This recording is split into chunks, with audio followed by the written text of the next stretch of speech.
აჭარის ჯანმრთელობისა და სოციალური დაცვის სამინისტრომ საზოგადოებრივი ჯანდაცვის ცენტრმა და დასაქმების სააგენტომ 2014 წლის 6 თვის ანგარიში წარმოადგინა. ანგარიში მესამე სექტორის სამედიცინო დაწესებულებებისა და მედიის წარმომადგენლებმა ჯანდაცვის მინისტრის მოადგილისგან მოისმინეს.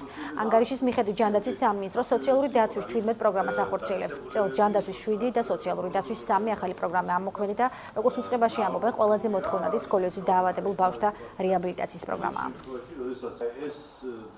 პროგრამის მომსახურებთან დაკავშირებით ხარვეზები და შენიშვნები არ ყოფილა. ეს იყო ის პრობლემები, რომელიც ჩვენ გვქონდა ორგანიზაციული და ჩვენ დავწყვეტით.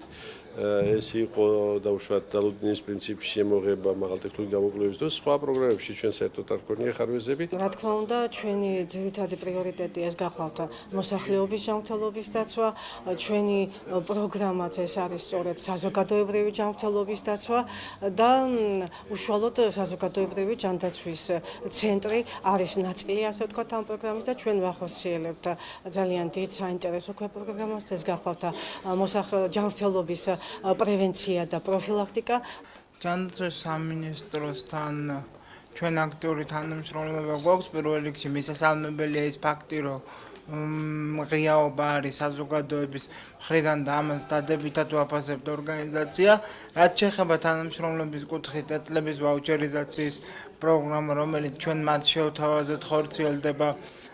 ჩვენ აღვქვეს დახმარება, რომ იგივე თირკმელს გადანერგილ პაციენტთა საკითხის მოგვარება მოხდება და ნელ-ნელა მივდივართ იქეთკენ, რომ სმენა დაქვეთებული აპარატურები, პირთა აპარატურებით მოხდეს ვაუჩერიზაციის.